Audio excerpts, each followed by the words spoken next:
I will be about the quantification of corneal biomechanics. We have been hearing a lot about corneal biomechanics and how they influence intraocular pressure measurement, but how do we quantify this? So, as has been described, cornea is a complex viscoelastic structure, and the term corneal hysteresis actually reflects this viscoelastic property of the cornea.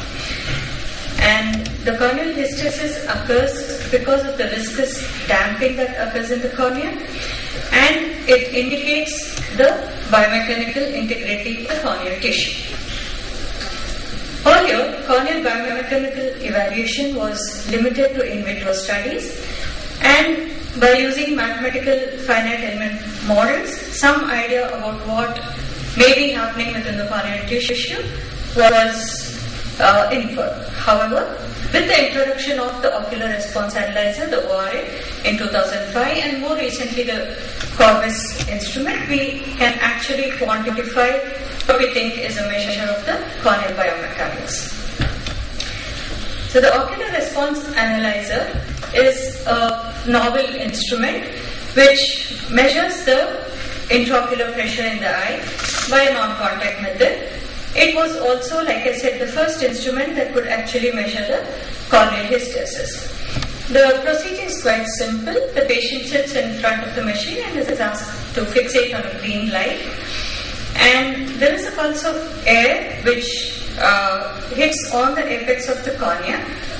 Because of this pulse of air, the cornea undergoes deformation, and this deformation is then recorded, measured, and then given to us in numbers, which tells us what is the biomechanical status of the eye, as well as, like I said, other numbers for the pressure measurement of the eye. Now, if we look at the way it works, it's a bidynamic process. It's a bidirectional dynamic process which is similar to non-contact tonometer in the sense that the air pulse hits the cornea, deforms it to a point where it reaches applanation.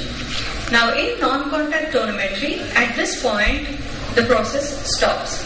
However, in the ocular response analyzer, the process continues and the air pulse continues to be delivered to the cornea beyond this process of first applanation. So with that, the cornea moves further. So this is the air jet that gives a very precisely metered collimated air pulse.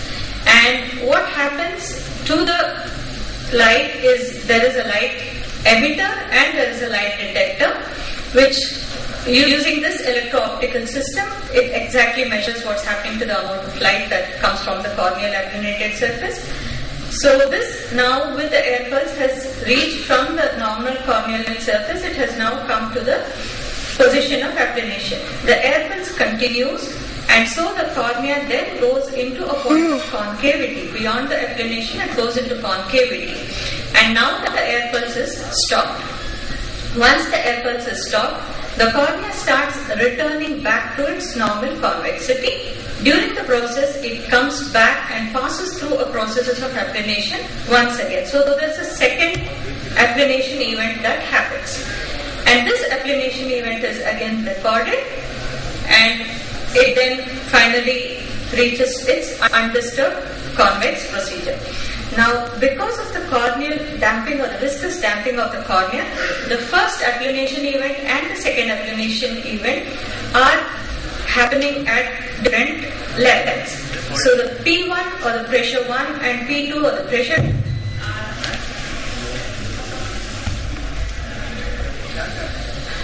are different. P2 is always lower than P1. Now this entire process of the first applanation going into concavity and then coming into the second applanation and normalcy happens within just 20 milliseconds. So the time frame is so short that the pulse, either the ocular pulse or movement of the patient does not have any kind of impact on this measurement. Now, if we look at what we see, what is the signals, the measurement signals that we get, this blue line here that we see is the actual air pressure. So it starts and then reaches a maximum, and then the air pressure is shut off and it goes off Now, when it has reached this point where the red signals actually indicate the raw signals of the corneal deformation process, and there is one more blue line which is underneath, which is actually the filtered signals from the cornea, which tells us about the applanation event. Now, if we draw a perpendicular from the tip of the first peak to where it intersects this air pressure curve, that gives us P1. The second dropping a perpendicular to the curve here gives us the second pressure P2. So this is indicated by these small blue squares that we see here, and we see that P1 and P2 are not at the same level. The difference between this indicates corneal hysteresis. So corneal hysteresis thus is the difference in the inward and the outward pressure values, P1 minus P2, and this measures the viscous damping effect in the corneal tissue in response to deformation. Now, if there is a greater difference between the two, it is suggestive of a stiffer cornea. So, like I said, corneal hysteresis measures the viscous damping or the energy absorption capability of the cornea. It measures the viscoelastic response. It is not very strongly correlated with intraocular pressure. Now, the ocular response analyzer also gives us another reading called the corneal resistance factor, and this is an indicator of the total corneal response. So, this includes the elastic resistance of the corneal tissue, which is not taken into consideration in the corneal hysteresis. So, this is the viscoelastic response that is weighted for elasticity of the cornea also. Now, the CRF equals P1 minus 0.7, which is a constant, P2, and this is strongly correlated with intraocular pressure measurements. The corneal resistance factor, like I said, it is the overall resistance and is based on an empirically determined linear combination of P1 and P2. Now, what are the normal values? So, how is it represented? It is 10.8 millimeters of mercury. The CRF, which is quite similar to the CH, would be around 11 millimeters. From studies, we know that these are the normal values, and most studies have shown that in glaucomatous eyes, the corneal hysteresis have been found to be much lower than in normal eyes. Now, the second instrument that gives us some measurement of the corneal hysteresis is the CORVIS, which actually stands for corneal visualization using Schimflug technology. So here we are basically, again, this is a non-contact tonometer, and we are again looking at the reaction of the cornea to a symmetrically metered air pulse, again similar to what happens in the ORA. But here what we do is to actually visualize and measure this response using the ultra-high speed camera. So this also measures the intraocular pressure, gives us the corneal thickness, and measures the biomechanical properties.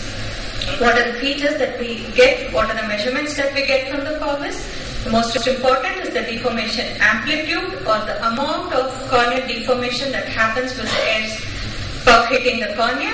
Then there is applanation length, corneal velocity, the intraocular pressure measurement itself, the corneal thickness, and we get images of the applanation moments, and we get a video of how the cornea actually deforms.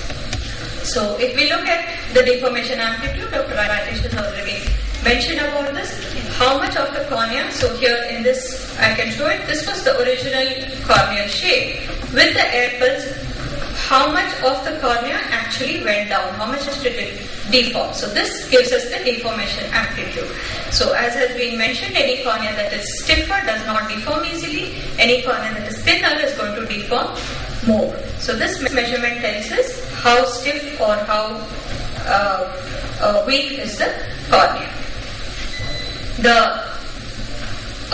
It also tells us about the applanation time 1, applanation 2, and the time for highest concavity. So, if you look at applanation time 1, that is 7 milliseconds. So, that is the point from the start of the air pulse to the point where the first applanation actually occurred. For maximum concavity, it takes about 14 milliseconds.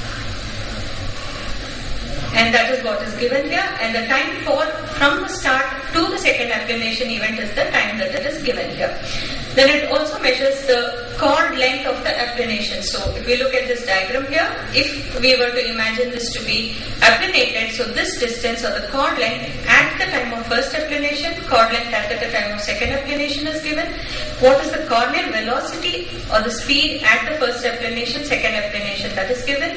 The intraocular pressure is given, pachymetry is given. Because the cornea is deforming back and coming back to its normal position, this is given as a negative or a minus. There is a deceleration, so there is a minus that is seen here.